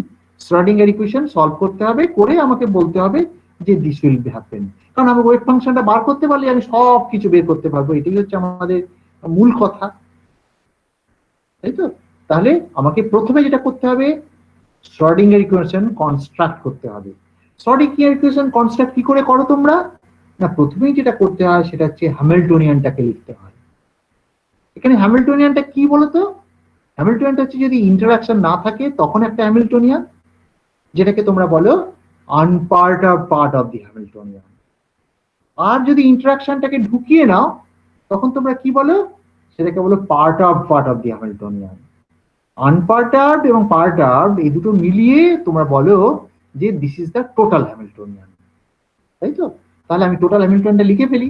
টোটাল হ্যামিল্টনটা এইরকম, আচ্ছা এই যে টোটাল হ্যামিল্টন লেখা আছে দেখো, H equal to H0 plus V0 cosine omega t. এই V0টা কি? V0 কোসাইন ওমেগা টি কেন বলো তো এসছে? V0 কোসাইন ওমেগা টি এসছে এই জন্য, বেসিক্যালি তোমার ইন্টারাকশন পার্টটা কত হয়? মাইনাস মাইনাস মিউ ডট, আমি এখানে বোধহয় আমি এখানে এলাবোরেট করিনি, আমি এখানে একটু লেখা আছে অবশ্য। এই এই যে ইন্টারাকশন পার্ট, ইন্টারাকশনের পার্টে কি লেখো তোমরা? Minus mu dot e cosine omega t, তাই তো? Mu dot e cosine omega t, E0 বলতে পারো, ঠিক আছে? Mu dot E0 cosine omega t, মনে পড়ছে তো? যে আমি ইলেকট্রোম্যাগনেটিক ফিল্ড তোমরা কিভাবে লেখো? E as a function of RT লেখো, তাই তো? সেটাকে কি লেখো? E0 e to the power I k dot r minus omega t, ঠিক আছে? আচ্ছা, এইবারে কে ডট আর এইটাকে আমরা খুব ছোট ধরি, এই জিনিসটাকে আমরা কি বলি বলতো? এটাকে বলি ডাইপোল অ্যাপ্রক্সিমেশন। অর্থাৎ e to the power I k dot r যদি 1 ধরে নাও তাহলে কি পড়ে এলো? E0 কোসাইন ওমেগা টি পড়ে এলো। তাহলে ইলেকট্রিক ফিল্ডের তোমার কি হলো বলতো? না স্পেস পার্টটাকে তুমি কি করলে, স্পেস পার্টটাকে তুমি আর কনসিডার করতে হবে না, শুধু ইলেকট্রোম্যাগনেটিক ফিল্ডের টাইম পার্টটাই তোমার কাছে ইম্পর্টেন্ট।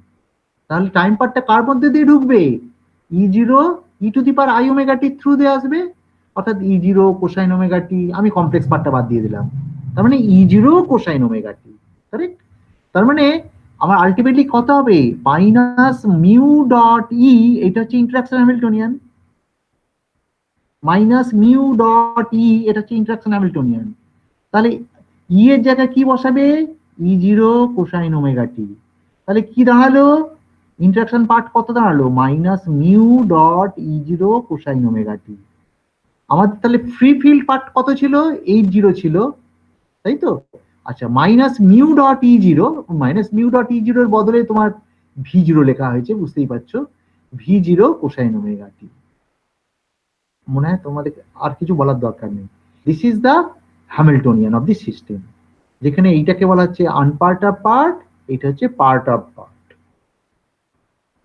হ্যামিল্টনিয়ান লিখে ফেলেছি, লিখে ফেললে আমার শ্রোডিঙ্গার ইকুয়েশন লিখতে একটু অসুবিধে নেই। শ্রোডিঙ্গার ইকুয়েশন কি হবে বলতো, শ্রোডিঙ্গার ইকুয়েশন হচ্ছে I cross H del psi del t equal to H psi, this is the Schrodinger equation, time dependent Schrodinger equation. কেমন? তাহলে এর সলিউশন বের করতে হবে। এর সলিউশন কি হবে, এর সলিউশন সাই যে ওয়েভ ফাংশন, সলিউশনটা তুমি অ্যাসিউম করতে পারবে সঙ্গে সঙ্গে। কি করে অ্যাসিউম করবে, না অ্যাটমটা তো দুটো স্টেটের মধ্যেই থাকবে রে বাবা, আইদার এক্সাইটেড স্টেটে অর্থাৎ ই স্টেটে থাকবে অথবা জি স্টেটে থাকবে, তার মানে তার দুটো স্টেটে থাকবার সম্ভাবনা আছে। তাহলে দুটো স্টেটের তোমার সুপারপজিশন নিয়েই তোমার ওয়েভ ফাংশনটা বানাতে হবে। সুতরাং সাই টি, এইটা হচ্ছে সলিউশন, তার মানে psi t is the solution, যে c g t e to the power minus i e g t by h g d plus c t e to the power minus i t by H e. বুঝতে পারলে, এইটা হচ্ছে টাইম পার্ট, শ্রোডিঙ্গার ইকুয়েশন থেকে এসছে। আর এই যে জিনিসটা হয়েছে কেন বলতো, কারণটা হচ্ছে পার্টারবেশনটা time dependent. Time dependent perturbation theory পড়িয়েছিলাম তোমাদের, যেহেতু টাইম ডিপেন্ডেন্ট পার্টারবেশন, সুতরাং কোএফিসিয়েন্ট গুলো কনস্ট্যান্ট না হয়ে তারা টাইম ডিপেন্ডেন্ট ফাংশন হবে। তার মানে তোমার আগেকার সবকিছুই ঠিক আছে, কেবলমাত্র টাইম ডিপেন্ডেন্ট, এই কোএফিসিয়েন্ট গুলো টাইম ডিপেন্ডেন্ট হয়ে গেছে। তার মানে ওয়েভ ফাংশন সাই টি টু লেভেলের ওয়েভ ফাংশন, টু লেভেলের ওয়েভ ফাংশন মানে কি, সিজিজি প্লাস সিই। তার মানে দেখো, সিজি যদি মড স্কয়ার লেখো, সিজি মড স্কয়ার মানে কি, probability of getting the atom in the ground state. C mod square মানে কি, this is the probability of getting the atom in the excited state. এবারে কনজারভেশন অফ প্রবাবিলিটি থেকে কি লেখো তোমরা, CG square plus C square, C mod square অবশ্যই গুলো, equal to 1। এই কন্ডিশনটা তোমায় সব সময় মানতে হবে, কেমন? অর্থাৎ এই কন্ডিশনটা মানতে হবে, তাই তো? আচ্ছা, তাহলে আমার উদ্দেশ্য কি বলতো, আমার এই শ্রোডিঙ্গার ইকুয়েশনকে সলভ করা। কিন্তু শ্রোডিঙ্গার ইকুয়েশনের সলিউশন আমি খুব সহজেই বলতে পারি, এই দিস ইজ দ্য সলিউশন। এই সলিউশনটা আমি তো বার করতে পারিনি এখনো, যদি না সিজি আর সিটা বার করতে পারি। তাহলে আমার কাজ হবে সিজি আর সিটা বার করা, বুঝতে পেরেছো? তাহলে সিজি আর সিটা বার করব কি করে, না যেহেতু এটা সলিউশন, এই সলিউশনটা এই ইকুয়েশনটাকে স্যাটিসফাই করবে, ঠিক আছে? তার মানে আমার শ্রোডিঙ্গার ইকুয়েশনকে স্যাটিসফাই করবে আমার এই সলিউশনটা, এবং তারপরে আমি সেখান থেকে সিজি আর সিটাকে বার করার চেষ্টা করব, কারণ সিজি আর সিটা বের করতে পারলেই আমার ওয়েভ ফাংশনটা জানা হয়ে যাবে। ওয়েভ ফাংশনটা জানতে পারলেই আমি বলতে পারবো যে what will happen to the atom, অ্যাটমের কি অবস্থায় আছে সেটা আমি বলতে পারবো। তাহলে আমার সিজি আর সিটা বের করতে হবে, কেমন? তাহলে বের করবো কি করে, না এই সলিউশনটা সঙ্গে সঙ্গে আমি কি করব, এটা পুট আপ করে দেবো, এখানে বসিয়ে দেবো, তাই তো? এই সলিউশনটা এখানে বসাবো, খুব স্বাভাবিকভাবে তোমার এটার ডেরিভেটিভ নিতে হবে। আমি কোথায় করেছি দেখো তো, আচ্ছা এখানে হাতে করেছি, দেখো তো,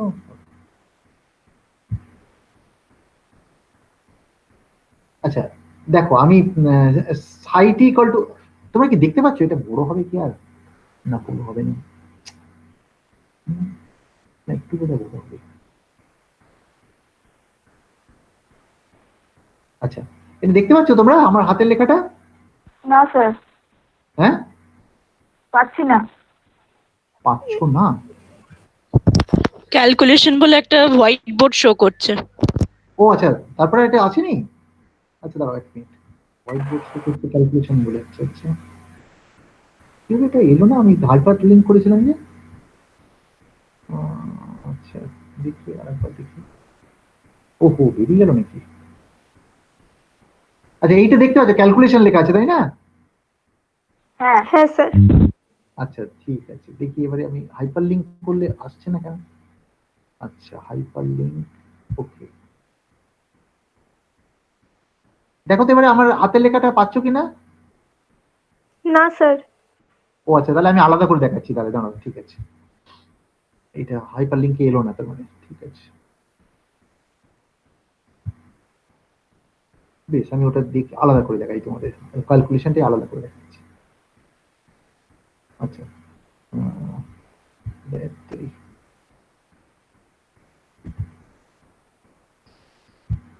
কোথায় যাচ্ছি? ক্যালকুলেশন ক্যালকুলেশন,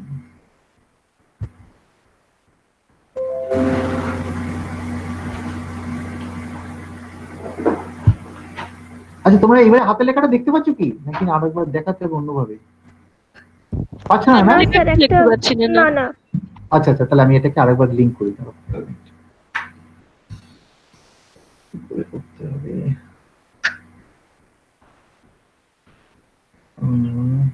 প্রেজেন্টেশনটা স্টপ শেয়ারিং করতে হবে, ওই আবার বেরোতে হবে তো, আবার কেটে দিতে হবে।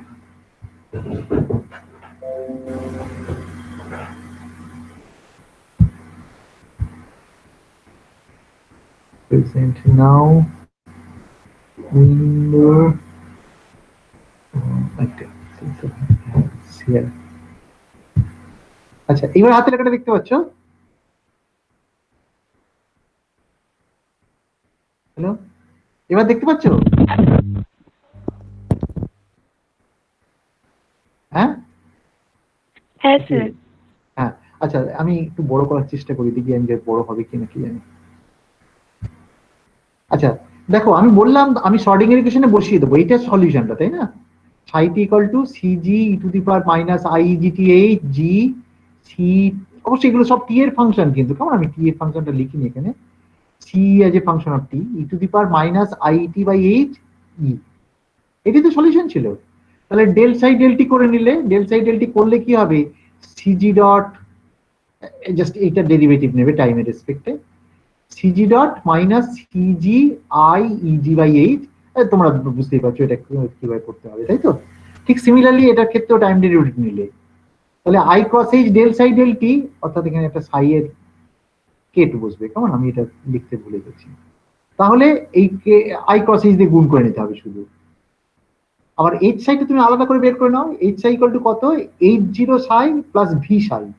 ভিটা তোমার কি বলতো, ভিটাই হচ্ছে তোমার ইন্টারাকশন পার্ট, তাই তো? ভি এর মধ্যে আমরা লিখেছিলাম ভি জিরো কোসাইন ওমেগা টি ইত্যাদি লিখেছিলাম, তাই না? ঠিক আছে, ওটাতে যা লেখা আছে থাক।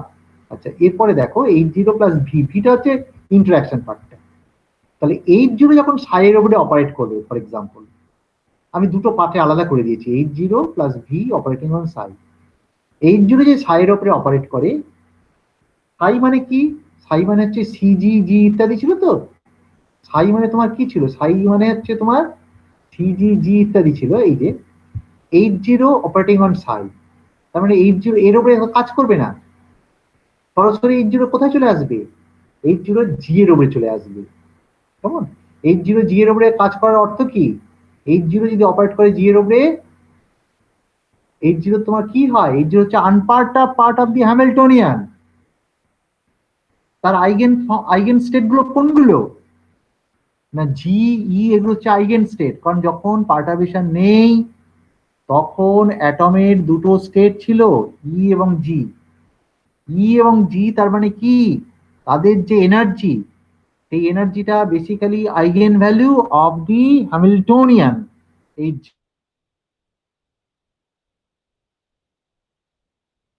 You will gate ইজিজি। ইজি মানে কি বলতো, গ্রাউন্ড স্টেট এনার্জি। আর H0 যদি অপারেট করে এর উপরে, ইউ উইল গেট ইই। কেমন? সেটা পরে লিখেছি, এই যে এখানে লিখেছি H0G is equal to EG, H0E equal to EE, তাই তো? দেখো H0G equal to this, এইটা হচ্ছে আমার কন্ডিশন, তাই তো? কারণ আমার পার্ট অফ দি হ্যামিল্টন তো এক্সাক্ট সলিউশন আছে, কেমন? সুতরাং ফাইনালি আমি কি হলো, H0 সাই করার অর্থ হলো সিজি ইত্যাদি ইত্যাদি আমি জাস্ট ওখানে বসিয়ে দিয়েছি। দেখো এই কন্ডিশনটা ইউজ করেছি, ইজিজি ই। এবারে তুমি মনে করো প্রজেকশন নাও, এই জিনিসটাকে জি এর উপরে প্রজেকশন নাও। জি এর উপরে যদি প্রজেকশন নাও তাহলে কি হবে, জি এর উপরে প্রজেকশন নিলে জিটা বুঝতেই পারছো, জিটা বেসিক্যালি কি স্টেট, এবং এই স্টেটটা টাইমের উপরে ডিপেন্ড করে না। সুতরাং এটা কি হবে বলতো, এই পুরো সব জিনিসটা বেরিয়ে চলে আসবে, তার মানে জি আর জি এর ডট প্রোডাক্ট হয়ে যাবে। ডট প্রোডাক্ট হওয়ার অর্থ হলো 1 হয়ে যাবে। তার মানে সিজি, এ বাবা এটা ভুল লিখেছি, এটা হবে ইজি হবে, বুঝেছো? সরি, এটা বোধহয় ভুল লিখেছি, কেমন? এটা ভুল লিখেছি, ইজি হবে, কেমন?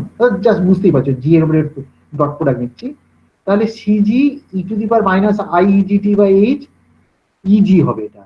আর এটা অবভিয়াসলি জিরো হয়ে যাবে, জিআরই। জিআরই এর প্রজেকশন কি হবে, জিরো হবে, কারণ এরা অর্থনর্মাল ওয়েভ ফাংশন, জিআরই, তাই তো? জিআরই এরা অর্থগোনাল এবং অর্থনর্মালও বটে, কেমন? সুতরাং এই অর্থগোনালিটি কন্ডিশন থেকে এটা জিরো হয়ে যাবে সঙ্গে সঙ্গে। তাহলে G80 সাই এটা ইকুয়াল টু হয়ে গেল এইটা। আচ্ছা, জি ভি সাই কত হবে, কারণ আমাকে দেখো আমি এখানে জি এর উপরে প্রজেকশন নেবো, তাই তো? জি এর উপরে প্রজেকশন নেওয়ার অর্থ হলো G80 সাই জি ভি সাই। এই জি ভি সাইটাকে আলাদা করে বার করে নিচ্ছি এবারে। জি ভি সাই যখনই বার করবে, ভি এর বদলে আমি লিখে দিয়েছি মাইনাস ডি ই0 কোসাইন ওমেগা টি। ডিটা কি বলো তো, ডিটা হচ্ছে তোমার ডাইপোল মোমেন্ট। কিন্তু ডাইপোল মোমেন্ট এখানে কিন্তু ডাইপোল মোমেন্ট অপারেটর হিসেবে কাজ করবে। কেন ডাইপোল মোমেন্ট অপারেটর হিসেবে দেবে কেন? কারণ এখানে ডাইপোল মোমেন্ট কার সাথে ইনভলভ, ইলেকট্রনের সাথে ইনভলভ। ইলেকট্রনের ডাইপোল মোমেন্ট মানে কি, ইলেকট্রনের charge multiplied by the displacement, কেমন? সেই ডিসপ্লেসমেন্ট মানে ই ইন্টু এক্স, কিন্তু ডিসপ্লেসমেন্টটা কি অ্যাটমিক লেভেলে হচ্ছে, কেমন? অর্থাৎ ওটা তখন একটা অপারেটর, ডিসপ্লেসমেন্ট অপারেটর তখন, কেমন? মানে এক্স অপারেটর বেসিক্যালি। এবং সেটাকে আমরা টোটালি এটাকে লিখেছি ডাইপোল মোমেন্ট অপারেটর। তোমরা ক্লাসিক্যাল ডাইপোল মোমেন্ট লিখতে অভ্যস্ত, কিন্তু এখন আর সেটা ক্লাসিক্যাল ডাইপোল মোমেন্টের প্রশ্ন উঠছে না, কারণ এটা ইলেকট্রনের সাথে ইনভলভ। সুতরাং it's a quantum mechanical operator. এখন এটাকে অপারেটর, কেমন? এবং ডাইপোল মোমেন্ট পাবে কখন না, তার এক্সপেকটেশন ভ্যালু যদি কষো, তাই তো? তার যাই হোক, আমি এটা তারপরে কি করলাম দেখো, জি এর উপরে প্রজেকশন যদি নাও, জি এর উপরে প্রজেকশন নেওয়ার অর্থ কি বলতো, তার মানে দেখো ই0 কোসাইন ওমেগা টি এগুলো সব বেরিয়ে চলে আসবে। এ বাবা ই0টা লেখা ভুলে গেছি, ই0টা হয়নি লেখা, ই0 কোসাইন ওমেগাটা বেরিয়ে আসবে, ডিটা পড়ে থাকলো, ডিটা জি আর সাই এর মধ্যে থাকবে। ডিটা কি বলতো, ডিটা ডাইপোল মোমেন্ট অপারেটর, আমি বললাম একটুই। ডি মানে কি, ইএক্স, ই হচ্ছে চার্জ, এক্স হচ্ছে ডিসপ্লেসমেন্ট। ডিসপ্লেসমেন্ট মানে কি, ডিসপ্লেসমেন্ট মানে হচ্ছে তোমার অড অপারেটর, অড অপারেটর। আচ্ছা এইবারে দেখো, জি আর সাই এর মধ্যে, জি তোমার যদি মনে করো এর একটা ডেফিনিট প্যারিটি আছে, এর একটা ডেফিনিট প্যারিটি আছে, এই দুটো প্যারিটি যদি এক হয়ে যেত, অর্থাৎ জি আর জি এর মধ্যে যদি কাজ করতো, তাহলে জিরো হতো, কারণ জি জি ইভেন হতো, আর মাঝখানে অড আছে, জিরো হয়ে যেত ইন্টিগ্রেট করলে। তাহলে জি এর সাথে যখন হবে, এখানে সাইটা যখন ই হবে তখন নন জিরো হবে। অর্থাৎ জি এবং ই, তার মানে কি বলতো, আমি ডাইপোল মোমেন্ট কাজ করবে কার মধ্যে, দুটো অপোজিট প্যারিটি স্টেটের মধ্যে কাজ করবে। আমার কথাটা বুঝতে পারলে, dipole moment operator acts between two opposite parity state. অর্থাৎ এই জিটাকে যদি ইভেন হয় তাহলে এই সাইটাকে তখন অড হতে হবে, তাই তো? কারণটা হচ্ছে না হলে এটা জিরো হয়ে যাবে, না হলে পুরোটাই জিরো করে দেবে। তাহলে দেখো যে এখানে আমার তাহলে কি হলো, দেখো এই সাইটাকে যখন ভাঙবে, সাইয়ের মধ্যে দুটো পার্ট আছে, জি আর ই। আর সাইটা দেখলে একটু আগে সাইয়ের বদলে তুমি কি লিখেছো, সাইয়ের বদলে লিখছো সিজি জি ইত্যাদি ইত্যাদি। তার মানে জি অংশ আছে, ই অংশ আছে। তাহলে কোন অংশটা সার্ভাইভ করবে সেটা দেখতে হবে তোমাকে। এখানে সার্ভাইভ করবে, সাইয়ের মধ্যে জি আর ই থাকবে। জি পার্টটা সার্ভাইভ করবে না because of the parity consideration, পড়ে থাকবে ই পার্ট। তাহলে ই পার্টের মধ্যে কি পড়ে আছে দেখো, ই পার্টের মধ্যে এই অংশটা থাকবে, তার মানে c e e to the power minus i t by H e, এই অংশটায় কাজ করবে।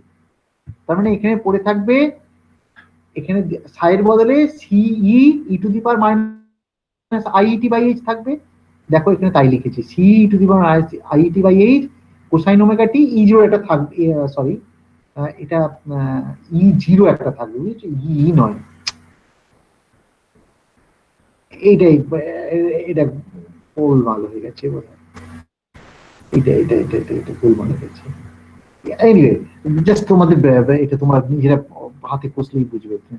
আচ্ছা যাও, এইচ আই ইকুয়াল টু, তারপরে কি হলো দেখো, তারপরে ডিএইচ আই, এই যে ডিএইচ আই এর ভ্যালুটা তাহলে কত হবে দেখো, দুটো যদি অ্যাড করো finally CG e to the power এই সমস্ত আছে, সিজি, এটা আমি আগেই ভুল করেছিলাম, ইজি হবে।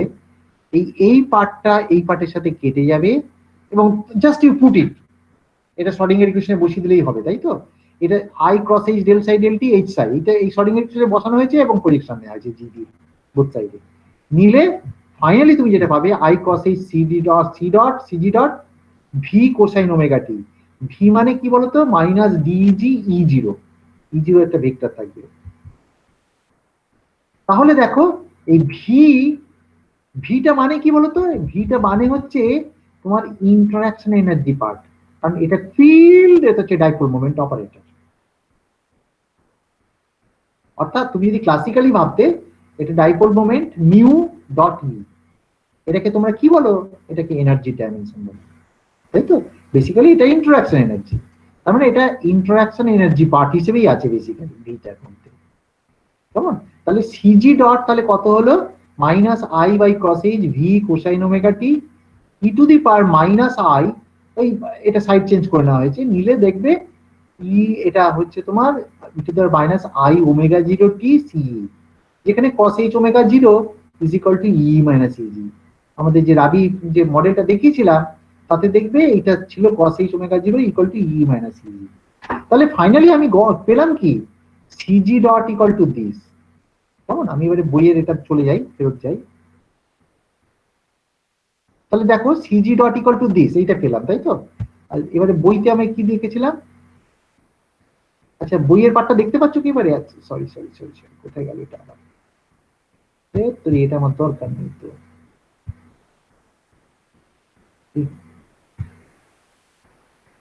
আচ্ছা এই বইয়ের পার্টটা দেখতে পাচ্ছ তোমরা? হ্যালো? না স্যার, ক্যালকুলেশনটাই দেখতে পাচ্ছি। ও ক্যালকুলেশন দেখতে পাচ্ছ, আচ্ছা বেশ, আমি বইয়ের পার্টটা নিয়ে চলে আসি তাহলে।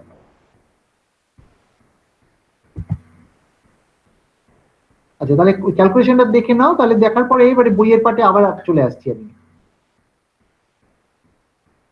বইয়ের পার্টে তোমার কি করতে হবে, এখানে প্রেজেন্টিং, স্টপ শেয়ারিং করতে হবে নাকি? স্টপ শেয়ারিং করলাম, পুরো আবার শেয়ার করতে হবে, present now, present now a window, window window করে তারপরে এই অংশটা দেখাতে পারি।